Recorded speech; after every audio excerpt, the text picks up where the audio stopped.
Hey, this is me, Pratibha.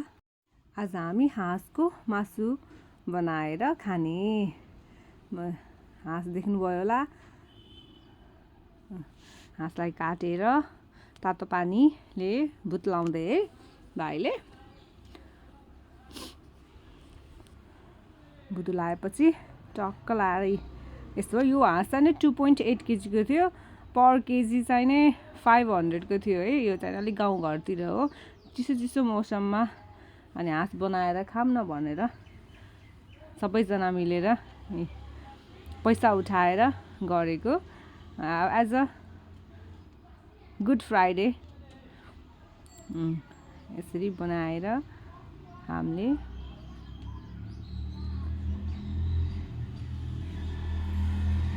ऊ चाहिँ एकदम कटिङमा एकदम प्रो है, प्रो म्याक्स, सब काट्न आउने, सब गर्न आउने, कटिङ,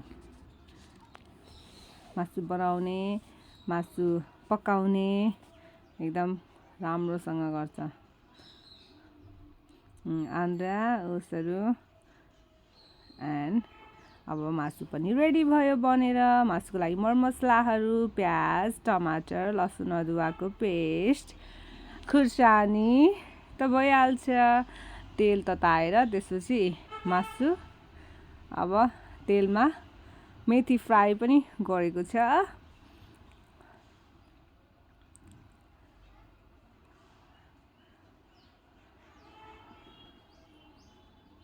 मेथी फ्राई मासु यता एकातिर टक्क लाएर प्याज स्याज भुटेर खुर्सानीहरू पड्काएर मरमसलाहरू राखेर पुरै मसलाहरू राखेर यस्तो ग्रेभी बनायो। ग्रेभी बनाएपछि मासु हाल्ने।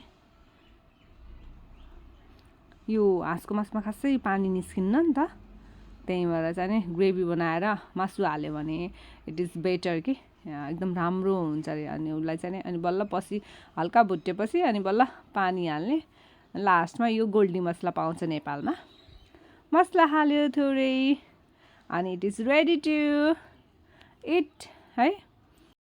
रेडी भइसक्यो। रेडी भएर यस्तो भयो, एकदम पिरो पिरो जाडोमा टक्क लाएर मुखबाटै पानी आउनु थालिसक्यो। ओहो, अनि टक्क लाएर सर्भ गरेर खाइयो। Thank you for watching.